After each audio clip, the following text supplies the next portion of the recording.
오늘 읽은 말씀은 요한복음 18장 1절에서 11절 말씀이 되겠습니다. 오늘 말씀은 예수님께서 십자가에 달리시기 위해서 이제 체포되는 그 체포의 순간을 기록한 내용입니다. 오늘 말씀을 읽고 여러분들에게서 어떤 좋은 진리의 말씀들이 여러분의 마음속에 새겨지기를 원합니다. 이 말씀을 우리가 함께 11절까지 읽도록 하겠습니다. 예수께서 이 말씀을 하시고 제자들과 함께 기드론 시내 저편으로 나가시니 거기 동산이 있는데 제자들과 함께 들어가시다. 거기는 예수께서 제자들과 가끔 모이시는 곳이므로 예수를 파는 유다도 그곳을 알더라. 유다가 군대와 및 대제사장들과 바리사인들에게서 얻은 하속들을 데리고 등과 회와 병기를 가지고 그리로 오는지라. 예수께서 그 당할 일을 다 아시고 나아가 가라사대 너희가 누구를 찾느냐. 대답하되 나사렛 예수라 하거늘 가라사대 내로라 하시니라. 그를 파는 유다도 저희와 함께 섰더라.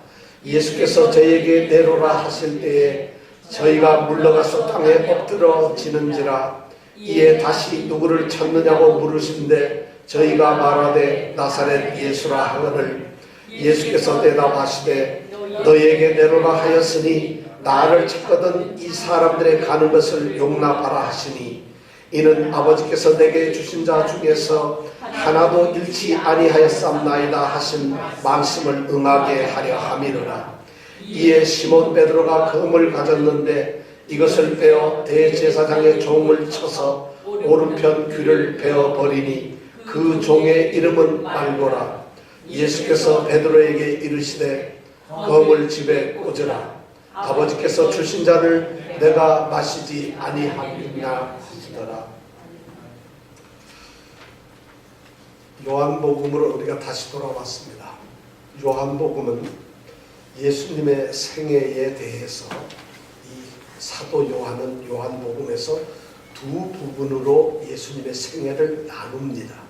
우선 첫 번째 요한복음 전체 1장에서부터 21장까지 있는데 거의 반이 되는 1장부터 12장까지는 우리가 보통 표적의 책이라고 하는데 예수님께서 공적으로 이 땅에서 어떠한 삶을 사셨는가 하는 공적인 하신 일에 대해서 기록을 하고 있습니다. 특별히 유대교에 속한 유대교 사람들과의 어떤 관련해서 일어났던 예수님의 진리를 선포하는 이런 행위였습니다. 그런데 그런 행위를 하는 주로 내용이 뭐냐면 딱 두 가지였습니다. 하나는 기적을 행하는 것이었고 또 하나는 그 기적을 통해서 예수님이 하시고자 하는 그 말씀을 그들에게 전하는 것이었습니다. 이 기적과 말씀을 왜 하셨는가 하면 바로 예수님 자신이 누구신가를 그들에게 알리기 위해서 기적과 그 기적에 대한 해석의 말씀을 하셨던 것입니다. 이것이 바로 1장부터 12장까지 나타난 예수님의 전반적인 이 전반부의 행위이시고 두 번째 13절부터 마지막 21장까지 13장부터 21장까지는 예수님의 개인적인 일들을 기록을 하고 있습니다. 13장부터 21장은 뭐에 대해서 기록을 하고 있다고요? 예, 개인적인. 12장까지는 공적으로 사람들을 만나는 일을 하셨다면은 13장 이후부터는 개인적인 일과 또 아주 중요한 사건 하나인 십자가에 죽으시는 사건을 기록을 하고 있습니다. 바로 이 기록은 예수님께서 이 세상에 오시면서 늘 말씀하셨던 바로 그의 때, 그때에 일어난 일을 예수님께서는 지금 하고 계셨다는 것이죠. 그런데 이 13장부터 21장까지에는 12장까지 그 많은 표적을 행하셨음에도 불구하고 13장 이후 21장까지는 단 하나의 표적밖에는 예수님이 보여주시지를 않습니다. 그 단 하나의 표적이 뭐냐면 바로 십자가의 죽으심이었어요. 십자가의 죽으심은 우리는 예수님이 우리에게 세상을 향해서 드러내신 예수님의 유일하신 표적이셨습니다. 예수님께서는 13장부터 17장까지는 우리가 잘 아는 대로 마가의 다락방에서 잡히시던 날 밤에 마지막 저녁 식사를 거기에서 하십니다. 거기서 최후의 만찬을 하시고 그들에게 떡과 포도주를 나눠주시고 그들의 발을 씻기시고 그들에게 새로운 계명을 주셔서 서로 사랑하라 하셨고, 그리고 예수님 자신의 영광을 위해서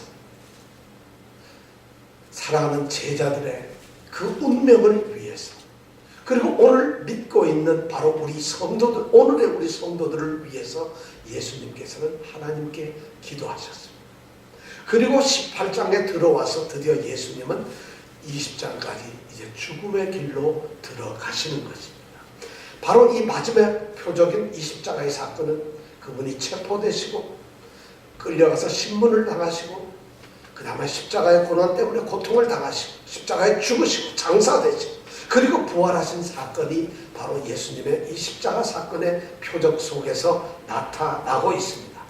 우리가 지금 오늘 읽은 이 말씀 18장 1절에서부터 11절 말씀은 바로 그 표적의 사건, 십자가 사건 중에서 제일 첫 번째 나오는 예수님이 체포당하시는 모습을 기록한 내용입니다. 여러분들 오늘 성경 말씀을 읽으면서 예수님께서 어떻게 체포되셨는가를 아마 이미 알고 계실 겁니다. 예수님이 어떻게 체포당하셨죠? 읽으신 대로 한번 얘기해 보세요. 아신 대로 세 개만 한번 얘기해 보실까요? 어떻게 체포당하셨죠? 서서 체포당하셨다? 눈 감고 체포당하셨다? 이런 말씀이 기록되어 있지는 않은 것 같아요. 자, 예수님이 어떻게 체포당하셨죠? 또 이거 한참 읽어야 되는 거다. 읽었지만 또다시 읽고 생각을 해야 되니까. 그렇죠. 자, 여기에서 이 예수님의 체포 사건은 우리에게 매우 중요한 어떤 그런 질문을 던지고 있는데 그 질문에 대한 대답을 우리에게 주고 있습니다. 예수님이 체포당하는 것은 사실 그냥 어떻게 보면 유대인들이 또 대제사장들이 로마의 병력 군대가 예수님을 찾아와서 붙잡고 가면 끝나는 단순한 체포 사건이 될 수가 있습니다. 그런데 오늘 이 사건을 가만히 읽어보면 이 체포 사건에는 매우 중요한 어떤 것들이 던져지고 있습니다. 사실 우리는 예수님의 십자가의 죽음을 통해서 예수님이 죽으시는 그 사건을 통해서 우리는 마음속에 어떤 의문이 들어요. 왜 하나님의 아들이신 그 예수님이 죽으셔야 하는가? 왜 우리는 그 예수님이 그런 기적을 행하셨고 하나님의 아들로서 능력을 가지신 분이 그렇게 무기력하게 십자가에서 죽으셔야 하는가? 도대체 그 예수님의 죽음, 십자가의 죽음의 의미가 그 뜻이 도대체 무엇인가? 아니, 예수님이 하나님의 아들이라면 정말 예수님은 하나님의 아들이신가? 그분은 도대체 누구신가? 하는 이런 질문을 십자가에 정말 죽어가시는 그 예수님을 보면서 이 사건을 보면서 우리는 의문을 갖지 않을 수 없습니다. 그런데 이 체포의 과정 속에서 이 1절부터 11절 체포 사건 속에서 우리는 그러한 궁금증에 답을 얻을 수가 있습니다. 이 체포는 보통의 체포가 아니라는 것이죠.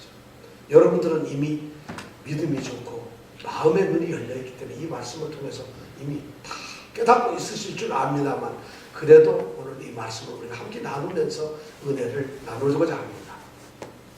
예수님께서는 이제 최후의 만찬을 마가의 다락방에서 하신 후에 다락방을 나오셔서 기드론 골짜기를 지나 겟세마네 동산으로 들어가셨습니다. 자, 이 사건을 단순하게 이제 우리가 생각할 수가 있습니다. 그리고 거기에서 체포를 당하셨습니다. 그런데 이 사건을 우리가 가만히 보면 그렇지가 않아요. 1절부터 6절에서 나온 말씀을 가만히 읽어보면은 우리는 이 사건에 뭔가 불가피하게 있을 수밖에 없는, 반드시 있어야만 되는 그런 어떤 불가피성을 우리는 깨닫게 됩니다. 아, 이 사건은 예수님이 어쩔 수 없이 가는 것이 아니라 예수님 자신이 지금 잡혀가고 있구나. 예수님이 잡히시기 위해서 지금 어떤 일을 하고 있구나 하는 것을 우리는 알게 됩니다. 바로 이 사건을 통해서 우리는 십자가 사건은 하나님이 예정하셨던, 준비하셨던 바로 구속 사건, 구속 계획임을 우리는 이 사건을 통해서 알 수가 있습니다. 하나님께서는 이 세상을 사랑하셔서 자신의 독생자를 보내셨고 그를 믿는 사람들을 구원하시려고 하셨습니다. 그런데 그 구원의 방법, 구원의 길이 무엇냐 하면은 그 아들이 십자가에 죽는 길이었습니다. 아들이 십자가에 죽음으로써 그 죽음을 통해서 우리의 죄를 깨끗하게 하시고 우리가 그 아들을 믿음으로 구원을 하는 그런 방법을 하나님께서는 예정하고 계셨다는 것입니다. 자, 이 첩보 얘기를 우리가 하나하나 이제 보겠습니다.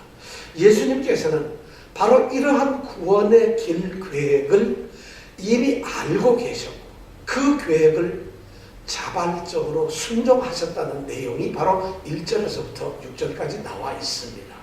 여러분들은 아마 1절부터 6절을 읽으시면서 그것을 아셨을 줄 믿습니다.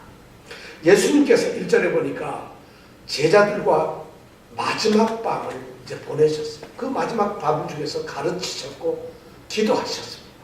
그렇게 하고 난 다음에는 제자들과 함께 지금 예수님은 기드론 골짜기를 지나서 어디로 가죠? 감람산 기슭에 있는 이제 겟세마네 동산이라고 하는 곳으로 들어가십니다. 이것이 1절에 나와 있는 말씀입니다. 이 기드론 골짜기를 지난다는 것은 기드론 골짜기는 예루살렘 성전과 예루살렘 성과 그리고 동쪽편에 있는 이 감람산 그 사이에 흐르고 있는 골짜기, 이 시내가 바로 기드론 골짜기입니다. 이 기드론 골짜기는 예루살렘 이 성의 북쪽에서부터 흘러내려가 가지고 오른쪽에 있는 제일 아래 사해 바다로 흘러가는 시냇물이었어요. 그런데 이 시냇물은 평소에는 거의 말라 있습니다. 오히려 비가 오는 이 건기 시절에만 물이 넘쳤고 그 다음에는 우기가 지난 이 건기 시절에는 건기 시절 바짝 말라가지고 그냥 도랑으로 말라 비틀어진 그런 시내였습니다. 예수님께서는 바로 그 기드론 시내를 건너가지고 동쪽편에 있는 감람산으로 건너가셨고 그래서 그 기슭에 있는 겟세마네 동산으로 들어가셨습니다. 아마 그 모습을 우리가 생각한다면 이렇게 생각을 할 수가 있을 것 같습니다. 오늘 1절의 말씀을 우리가 가만히 이제 생각을 해보면 이럽니다. 한밤중에 예수님께서는 제자들과 함께 이제 마지막 만찬이 있었던 그 마지막 만찬이 있었던 마가 다락방은 예루살렘 성 남쪽 부분에 있습니다. 이 남쪽 부분에 있는 마가의 다락방에서 나오셔가지고 예루살렘 이 성의 동쪽을 따라서 북쪽으로 올라가십니다. 아마 오른쪽에는 기드론 골짜기가 있으셨고 이 성을 따라서 쭉 올라가십니다. 깜깜한 밤이에요. 그렇지만 지금 계절적으로 6월절 절기이기 때문에 예루살렘 성 안에는 수많은 사람들이 성에서 지금 축제를 즐기고 명절을 즐기고 있었습니다. 그들의 그 요란스럽고 웃고 떠들고 참배객들의 그 모습을 보시면서 예수님께서는 예루살렘 성의 동편을 향해서 북쪽을 향해서 이제 올라가고 걸어가고 계셨습니다. 아무도 눈치를 채지 못하고 아무도 그들이 누구인지를 관심을 갖지 않는 그 밤에 예수님은 올라가셨어요. 그리고는 예루살렘 거의 성전까지 올라가서 거기서 올라간 다음에 예루살렘 성의 바깥에 문을 향해서 나가셨어요.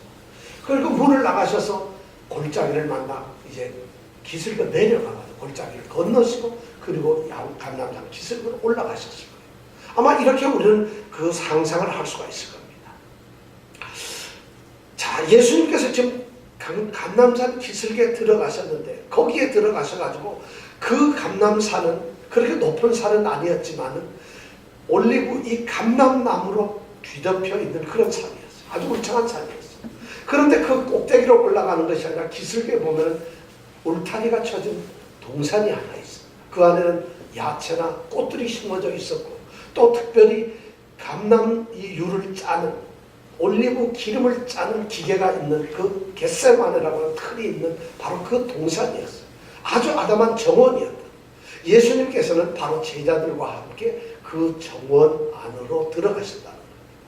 그래서 거기에서 예수님께서는 그 밤을 이제 보내시기로 하셨던 것입니다. 이 말씀을 우리가 얼핏 보면 별것 아닌 것 같지만 이렇습니다.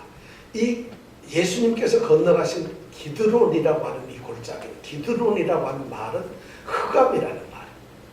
예수님께서는 흑암의 골짜기를 지나셔서 겟세마네라고 하는 소위 기름을 짜듯이 그에게 다가오는 고통과 그리고 그 참담함과 그리고 괴로움이 있는 바로 겟세마네 그 현장으로 예수님께서는 지금 들어가신다는 거죠.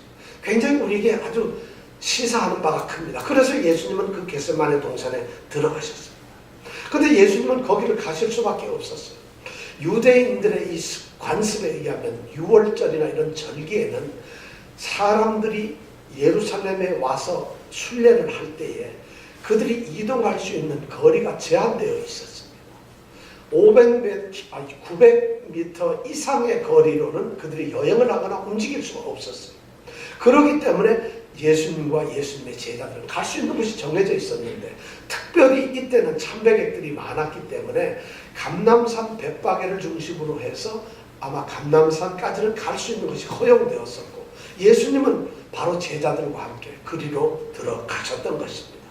아주 이 겟세마네 동산은 오늘 말씀해 보니까 2절에 보니까 예수님과 예수님의 제자들이 예루살렘에 오실 때마다 자주 들리셔서 모이셨던 곳이었고 예수님과 제자들에게는 매우 익숙하고 낯익은 그러한 장소였던 것 같습니다. 그런데 더 중요한 사실은 아주 중요한 사실은 바로 예수님을 팔기 위해서 배반했던 제자 유다도 바로 그것을 너무 잘 알고 있다는 것이었어요. 예수님께서는 지금 유다도 알고 있는 바로 그 겟세마네 동산에서 그의 마지막 밤을 보내시기 위해서 그리로 가셨다는 것입니다. 여러분 이 사실이 무엇을 의미하겠어요? 예수님께서는 지금 자신을 팔려고 배반했던 그 가롯 유다가 어쩌면 너무 잘 알고 있고 그리고 예수님이 이 밤에 바로 그곳에 계실 거고 그곳에 오실 거라는 것을 유다가 알고 있고 그리로 자기를 잡으러 올 것이라는 것을 예수님은 알고 계셨다. 그래서 의도적으로 예수님은 바로 그 잡히시기 위해서 겟세마네 동산에 가셨던 거예요. 예수님은 다른 곳으로 피하실 수가 있습니다. 예수님은 도망을 가실 수도 있어요. 예루살렘을 떠날 수도 있었지만 지금은 바로 예수님이 십자가의 길을 가셔야 하는 그의 때의 순간이었기 때문에 예수님은 그렇지 않으시고 잡히시기 위해서 그 겟세마네 동산으로 가셨던 것입니다. 어쩌면 한밤중에 예수님을 지지하는 군중들이 하나도 없는 아주 한적한 동산에 어쩌면 예수님이 잡히시기에는 가장 안성맞춤인 좋은 그 동산에 예수님은 보잘것없는 제자들과 함께 들이러 가셨습니다. 바로 겟세마네 동산에 들어가셨던 것입니다. 어쩌면 예수님은 의도적으로 덫을 놓으셨어요. 그리고 자신이 잡히기로는 미끼로 사용되시면서 그곳에 가 계셔서 가롯 유다로 하여금 자기를 잡도록 예수님께서는 그렇게 이미 그런 계획을 가지시고 가셨던 것입니다. 잡히시기 위해서 일부러 선택한 곳이 바로 겟세마네 동산이었습니다. 예수님의 바로 이 체포당하시는 이 사건은 우리가 알 수 있는 것이 바로 예정된 하나님의 구속 계획의 일환이었다는 것이에요.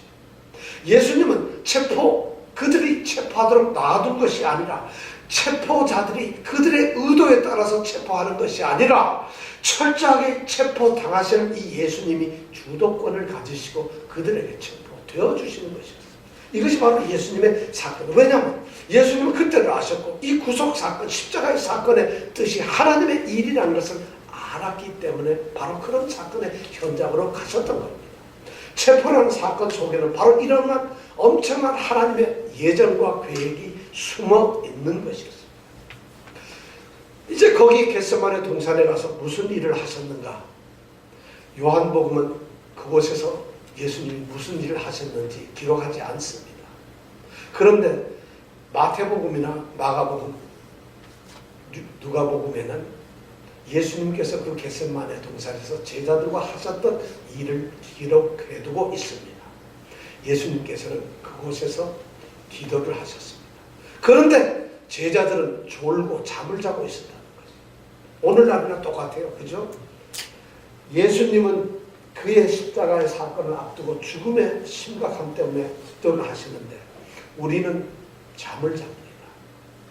예수님은 구원의 길을 여시기 위해서 말씀을 하시는데 들려주시는데 우리는 잠을 잡니다. 바로 이 제자들은 예수님이 기도하시는 그 순간에 피곤해서 잠을 자고 있어요. 예수님께서는 거기에서 정말 제자들이 같이 기도하기를 원하셨고 예수님은 간절하게 기도합니다. 다른 복음서에 마태, 마가, 누가의 복음서에 보면 예수님은 이 고난의 잔을 하나님께서 아버지께서 옮길 수만 있다면 내게서 지나가게 해달라고 기도합니다.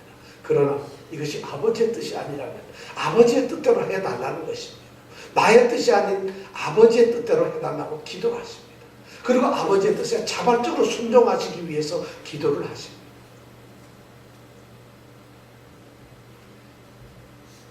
누가복음에 보면 하늘의 천사가 예수님이 기도하시는 걸 돕기 위해서 내려왔다고 기록이 되어 있습니다. 그래서 예수님은 그의 땀이 피와 땀이 되어 땅에 흘러내리도록 예수님은 처절하게 기도를 하셨습니다. 그렇게 3번씩이나 기도를 하고 제자들을 찾았는데 제자들은 뭘 하고 있었을까요? 전부 다 자고 있었어요. 그들은 지금 이 밤이 무슨 밤인지 모르고 있습니다. 그들은 지금 자신들이 서 있는 위치가 어딘지를 모르고 있습니다. 그들은 지금 자신들에게 지금 닥쳐오는 이 순간의 일이 무엇인지 모르고 있었다.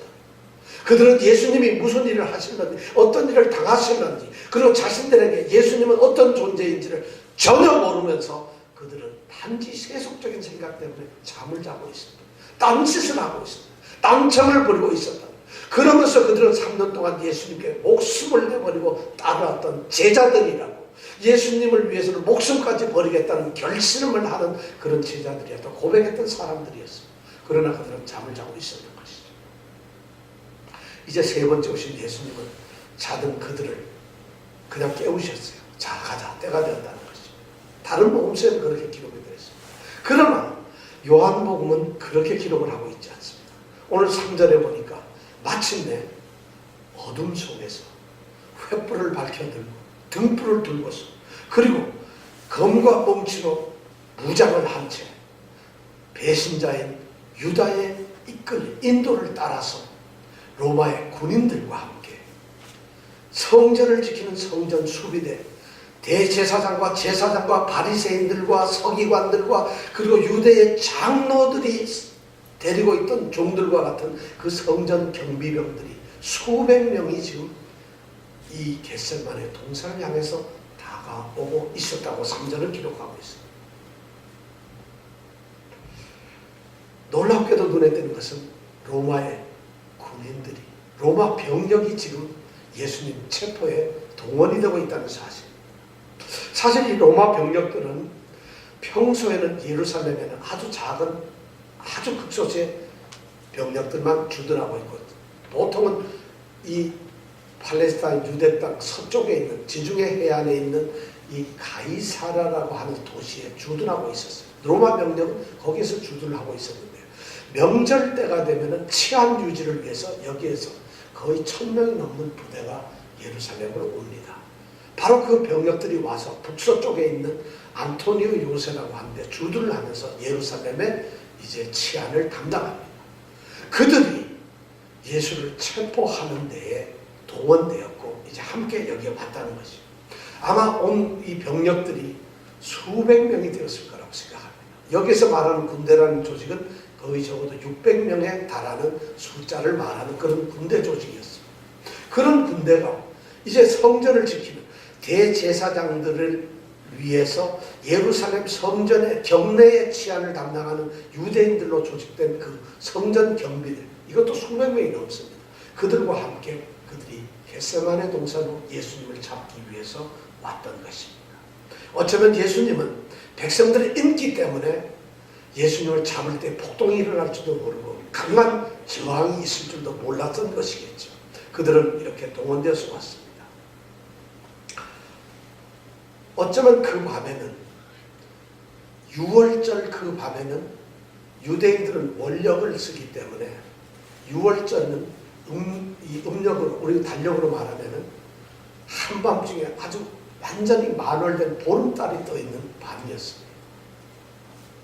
왜냐하면 6월절이 14일이니까 보름달이 드는 그런 밤이었다는 것이죠. 그렇다면 등불과 횃불이 필요 없습니다. 그 밤은 유난히도 밝은 보름달이 뜨는 밤이었는데 그들이 등불이나 횃불을 들고 왔다는 이야기는 그 달이 어쩌면 구름에 가리워졌거나 짙은 어떤 안개나 어둠 속에서 가려졌기 때문에 어쩌면 그 밤은 아주 칠흑같이 어두운 밤이었을 것이라는 것입니다. 바로 그 밤에 그들은 횃불과 등불을 들고 예수님을 찾아왔습니다. 세상의 빛으로 오신 참된 빛이신 그 예수님을 찾기 위해서 그들은 횃불을 들고 등을 들고 왔던 것입니다. 하나님의 어린 양, 세상의 모든 죄를 지고 가는 한 마리의 하나님의 어린 양을 잡기 위해서 그들은 검과 뭉치라고 하는 무기를 가지고 무장을 한 채 수백 명의 병력과 성전 경비병이 이제 예수를 체포하기 위해서 겟세마네 동산에 도착했던 것입니다. 3절의 모습은 그러한 사건입니다. 그 사건이 지금 진행되고 있음을 예수님께서는 아셨습니다. 놀랍게도 4절에 보니까 예수님께서는 그러한 일을 4절에 보니까 예수께서 그 당할 일을 다 아시고 나아가셨습니다. 예수님께서는 지금 이 사건의 주도권을 드디어 가지신다는 것을 분명히 보여주십니다. 예수님은 지금 일어나고 있는 이 상황, 이 사건에 대한 모든 것을 파악하고 있어요. 그리고 이제 무슨 일이 있어야 하는지, 어떤 일로, 어떤 길로 자신이 가셔야 하는지 그 당할 일을 이미 다 아셨어요. 그리고 예수님은 기도 끝에 조용히 일어나시고 어쩌면 제자들을 남겨둔 채 담으로 쌓여진 그 동산 밖을 나아가셨습니다.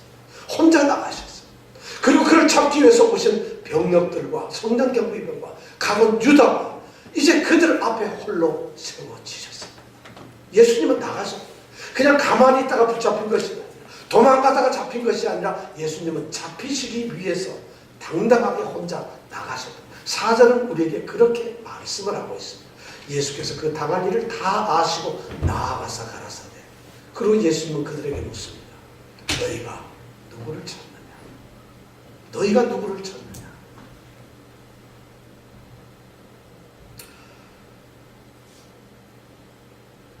인간으로 오신 하나님께서 이제 어쩌면 하나님의 아들로서 구세주 메시아로 오신 그 하나님 예수님께서 그 구원하기로 온 그 세상을 향해서 바로 그 예수님을 배역하고 반역하고 예수님을 대적하는 그 사람들을 향해서 너희가 누구를 찾느냐고 예수님은 물으십니다. 예수님의 이 질문에는 많은 것이 들어있어요. 너희들이 도대체 누구를 찾느냐? 그들이 누구를 찾아야 될까요? 그들이 누구를 만나기 위해서 왔어야 될까요? 그들이 무엇 때문에 예수를 만났어야 될까요? 만나야만 될까요? 예수님은 그들에게 너희가 누구를 찾느냐고 물으십니다. 무리들은 대답합니다. 5절을 보니까 우리가 찾는 사람은 바로 나사렛 예수라고 대답을 합니다. 그 당시에 예수라고 하는 이름은 아주 흔한 이름입니다. 요즘으로 말하면 철수나 이런 정도의 이름입니다. 곳곳에 예수라는 사람이 있습니다. 그렇기 때문에 예수를 구별하기 위해서 나사렛 출신의 나사렛에서 온 그런 예수라는 의미로 그들은 나사렛 예수를 찾는다고 말을 합니다. 예수님께서는 이제 그들 앞에서 대답을 하십니다. 내가 바로 그라고 대답을 합니다.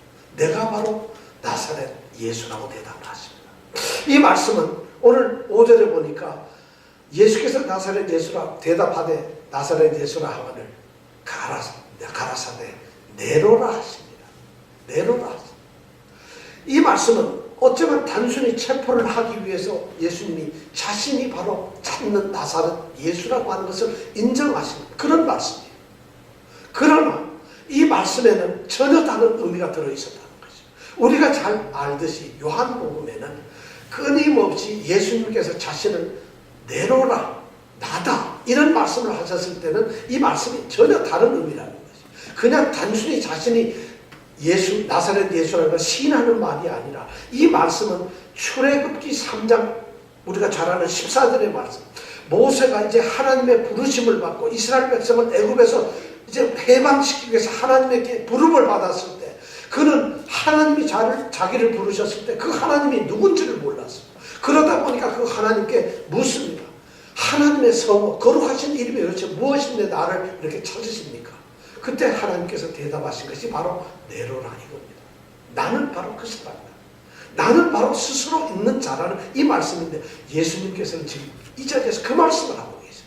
내가 바로 스스로 있는 자라는 것을 말씀하고 있어요. 놀라웠겠던 유다는 바로 그 병력 앞에서 서 있었어요. 이 사람이 바로 예수라는 것을 확인해 주면서 배반의 그 일을 열심히 하고 있었어요. 이것이 5절에 있는 말씀의 모습입니다. 놀라운 일이 벌어집니다.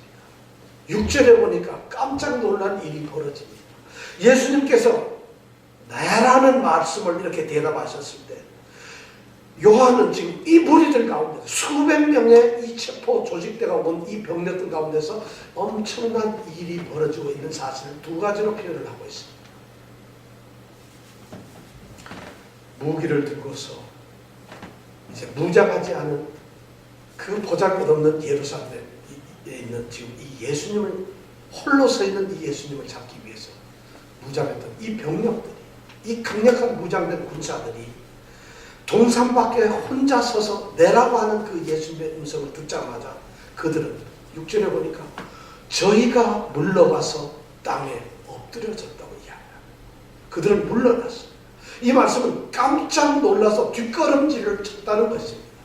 그 병력들이, 그 군사들이 예수님이 나라는 그 말씀을 할 때 뒤로 물러났어요.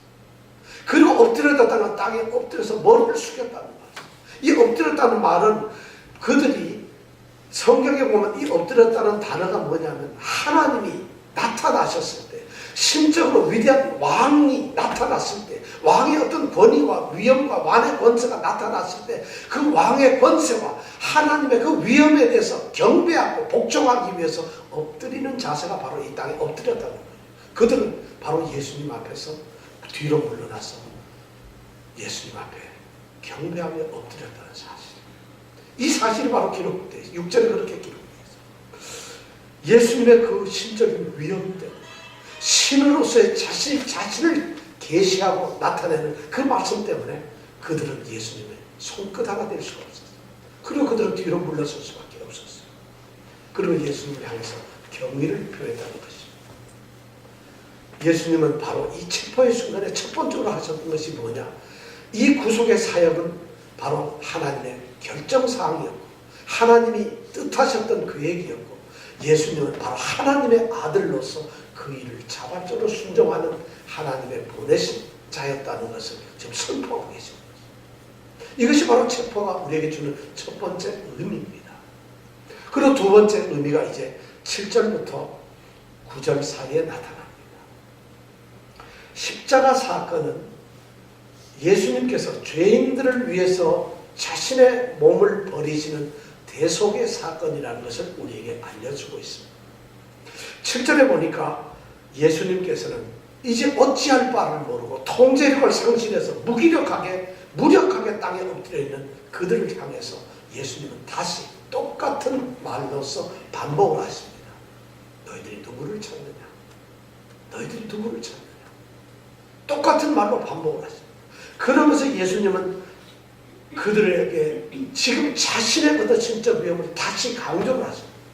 그들은 나사렛 예수라고 대답했고, 그랬더니까 예수님께서 8절에 보니까 이제 그들에게 대답합니다.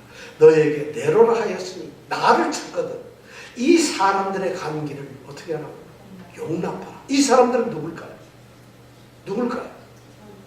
네? 뭐셨어요? 누구요? 예수님의 제자들 몇 명이었어요? 네? 11명이었겠죠. 왜냐하면 유다는 지금 어디 서 있어요? 병력 앞에서 지금 딱 이렇게 서 있잖아요.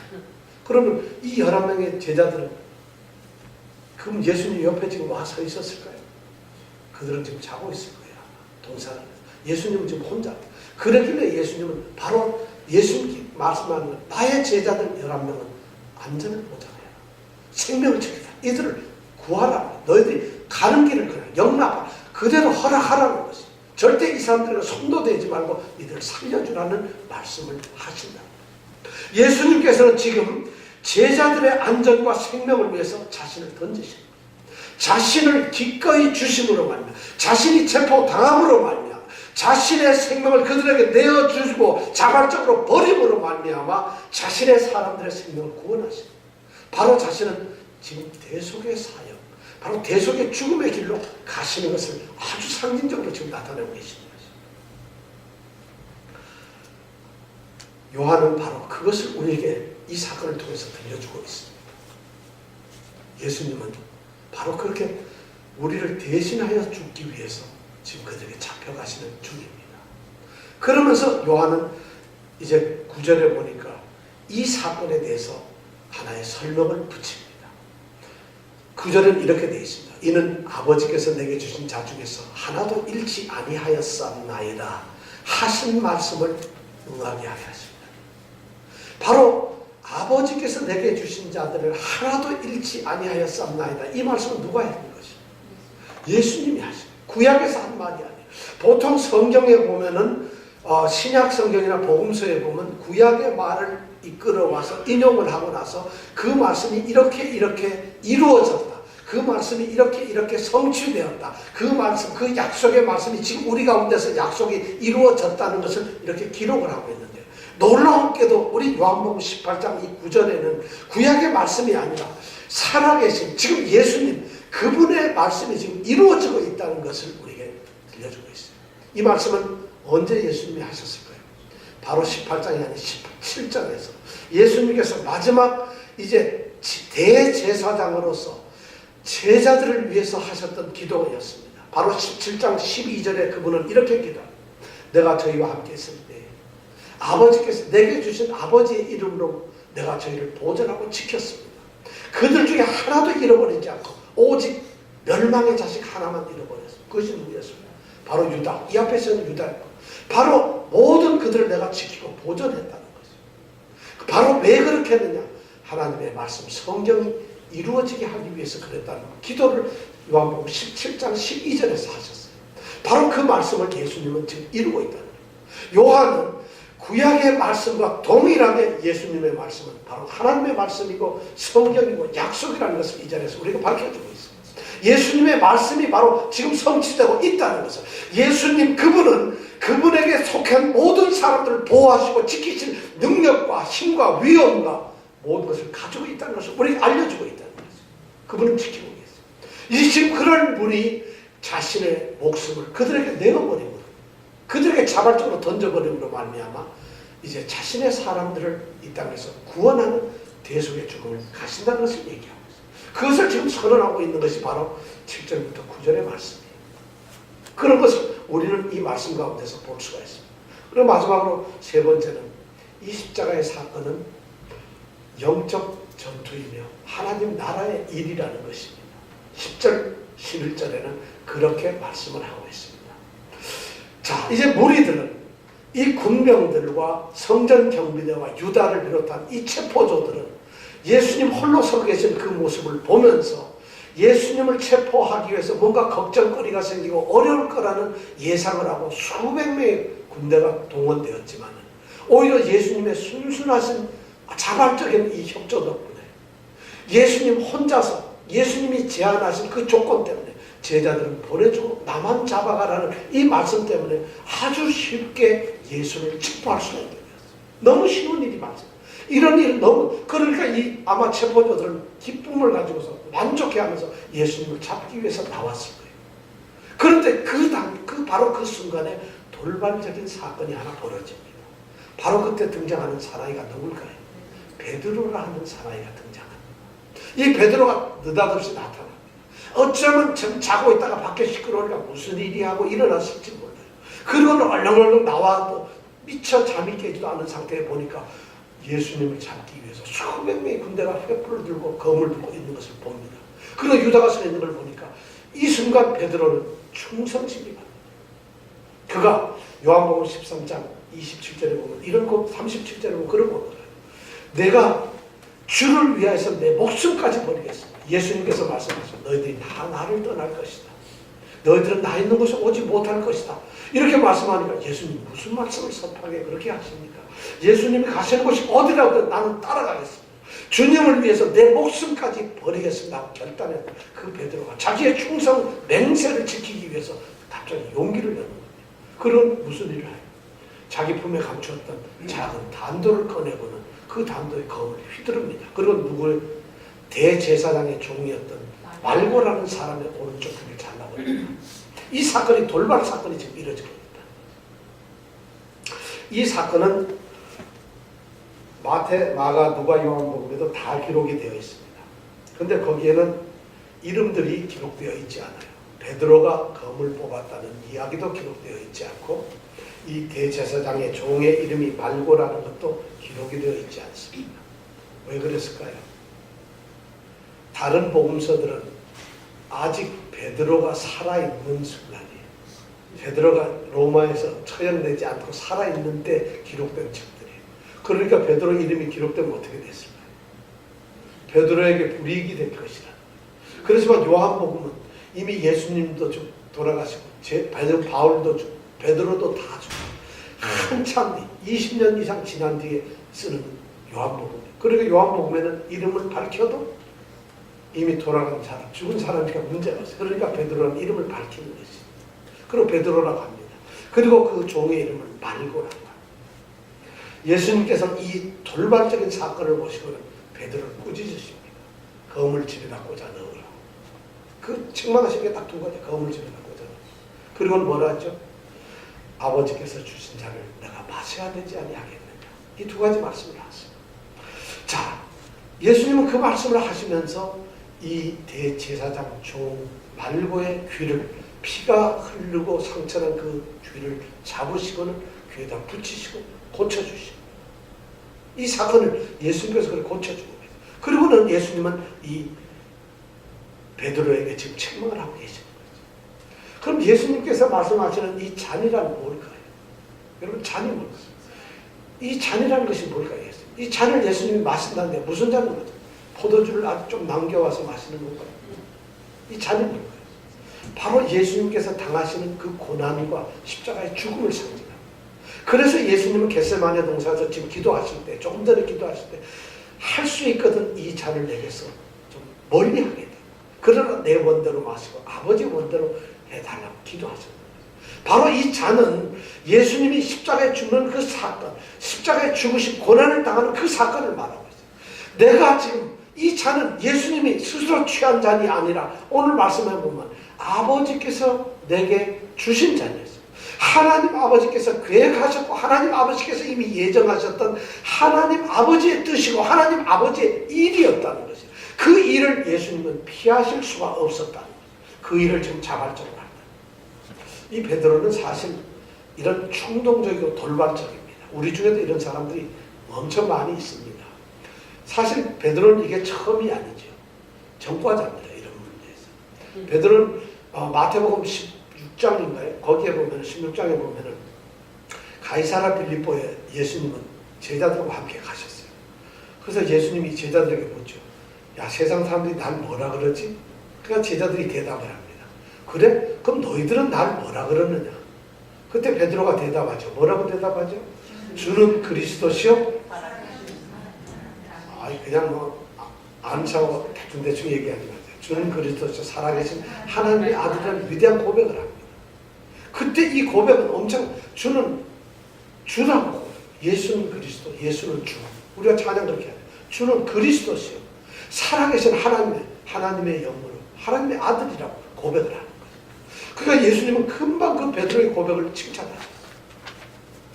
그런데 놀라운 일이 그 다음에 벌어집니다. 예수님께서 그 말씀을 딱 하시고 난 다음에 갑자기 예수님은 화제를 딱 바꾸어서 이제 내가 예루살렘에 올라가면은 서기관과 제사장들과 장로들에게 의해서 체포당할 것이고 내가 십자가에서 이제 고난을 받을 것이고 죽게 될 것이다. 이런 말씀을 하는 거예요. 그러니까 갑자기 이 정말 아름다운 고백을 한 베드로 입장에서는 있을 수 없는 천부당 만부당한 일이죠. 그러니까 갑자기 나서가지고 주님 말이 되옵니다. 그런 일은 있을 수가 없다고 나섭니다. 그때 예수님이 베드로를 향해서 뭐라 하셨을까요? 예? 사단아 내 뒤로 물러가라. 네가 아버지의 일을 가로막고 방해하고 있다는 거죠. 지금 이 베드로는 예수님께서 지금 하시는 이 일이 하나님의 일이고 하나님의 뜻이라는 것을 알지 못하고 있어요. 깨닫지 못하고 있는 거예요. 3년 동안 예수를 따라다녔지만 그는 하나님의 일을 알지 못해요. 예수님이 누구신지를, 예수님이 무슨 일을 하시는지를 모르고 있어요. 그는 믿음이 없는 자예요. 아니 30년, 50년, 평생 20년을 교회를 다니고서 직분을 가졌지만 예수가 누군지, 예수를 왜 믿는지 모르고서 우리가 교회에 충성하는 사람이 얼마나 많은지 몰라요. 바로 이 베드로가 그런 사람이에요. 3년 동안 수제자로서 예수님의 가장 총애받는 정말 금과 옥조에 같은 그런 귀한 고백을 한 이 베드로조차도 하나님의 뜻을 오해하고 있어요. 아니 무지한 자였어요. 그러니까 이 베드로는 세상적인 방법을 씁니다. 어떤 세속적인 그런 방법을 썼어요. 하나님의 뜻은, 예수 그리스도가 가시는 길은 절대 이 세상의 길이 아니라는 것입니다. 예수님께서 세우시는 나라는 이 세상의 나라가, 이 세속적인 나라가 아닙니다. 예수님께서 싸우시는 무기는 이 세상의 무기가 아닙니다. 예수님의 싸움의 대상은 이 세상의 혈과 육이 아니라는 것이에요. 로마의 군병이나 성전 경비대, 대제사장, 이 세상의 왕이 예수님의 적이 아니라는 거죠. 예수님의 적은 바로 누구였느냐? 정사와 권세와 이 어둠의 세상 주관자들과 하늘에 있는 악한 영들이에요. 이 세상을 지배하고 있는, 이 세상을 죽음으로 몰고 가고 있는 그 악한 세력들, 그 악한 사탄의 세력들, 그것이 예수님의 대적자였다. 그런데 베드로는 너무 세속적으로 생각해요. 마치 예수를 재판하러 온 그들을 정벌하고 그들을 잡아놓으면 그러면 예수님이 이기는 걸로 착각을 했다는 거죠. 그래서 예수님, 요한은 여기에다가 그 종의 이름 말고라고 기록을 하고 있어요. 이 말고라는 말의 뜻이 뭔지 아세요? 나의 왕 이런 말이에요. 그런 세상의 왕을 치는 것이 결코 승리가 아니고 나의 싸움이 아니라, 예수님이 지금 하시는 싸움은 영적인 싸움이지 세속적인 싸움이 아니라는 거죠. 예수님이 하시는 일은 영의 세계, 하나님의 일이고 하나님의 나라의 일이지, 이 세상의 민족을 해방시키고 이스라엘 백성을 위대한 나라로 세우시고 로마를 무찔러내는 이러한 일이 아니라는 거죠. 예수님은 만약 하시고자 했다면 12사단을 이상 동원해서도 이 로마 군병을 이길 수가 있지만 예수님은 그 방법을 취하지 않으십니다. 왜냐하면 예수님이 가시는 길은 그것이 아니었기 때문에. 근데 이 베드로는 그걸 몰랐어요. 바로 이 베드로의 어리석음이 하나님의 일을 가로막고 있었던 것이죠.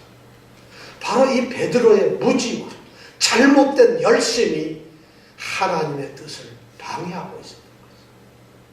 오늘 교회 그런 일이 많죠. 하나님의 뜻이라고 하면서 하나님의 뜻을 모르면서 열심을 내어서 하나님의 일을 막는, 정말 어쩌면 유다와 같은 일을 하고 있는 사람이 얼마나 많은지, 너무나 많죠.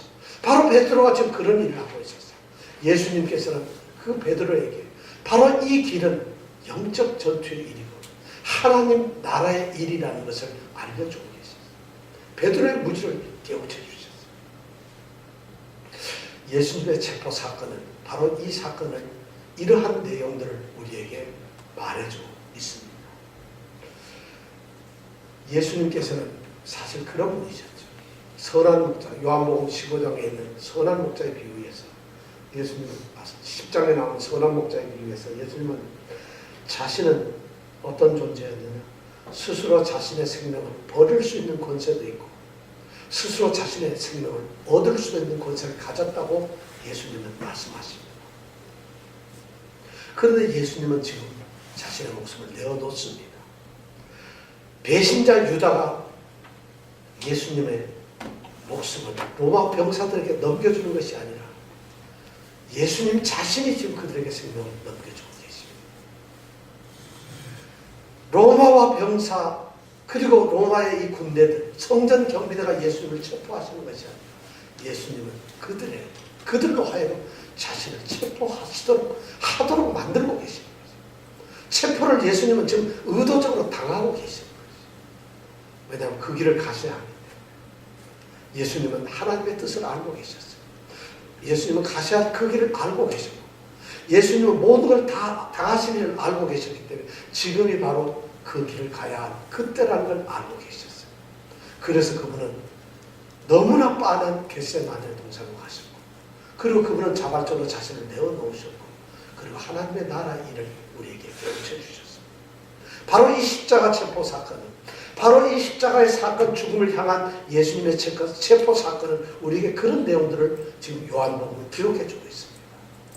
우리는 이 사순절 기간 동안 예수님의 이 체포된 사건을 생각하면서 예수님이 뜻하셨던 예수님의 일이 무엇인가를 우리는 알기를 원합니다. 그분은 대속의 죽음을 우리의 생명을 위해서 죽어가시는 하나님의 어린 양이셨어요. 그분은 십자가에 달리셔 온 세상을 구한 세상 구주로 오셨던 분이었다는 것이죠. 우리가 그 예수님을 통해서 구원을 얻습니다. 바로 그 사실을 예수님께서는 지금 우리에게 체포당하는 일을 통해서 보여주고 계십니다. 예수님이 가시는 길은 십자가의 길이지만 요한은 그 길을 십자가의 길이라 말하지 않고 영광의 길이라고 말합니다. 예수님이 바로 하나님으로부터 그 하나님의 뜻에 의해서 예정된 그 뜻을 행하심으로써 예수님은 영광을 받으십니다. 그렇기 때문에 십자가는 우리에게 소중한 것입니다. 그렇기 때문에 예수님의 십자가는 죽음은 우리에게 구원으로 다가오는 길입니다. 이 사순절에 우리가 이 예수님의 길을 올바로 알고 그 길에 같이 동참하는 귀한 성도들이 되시기를 바랍니다. 기도하시겠습니다.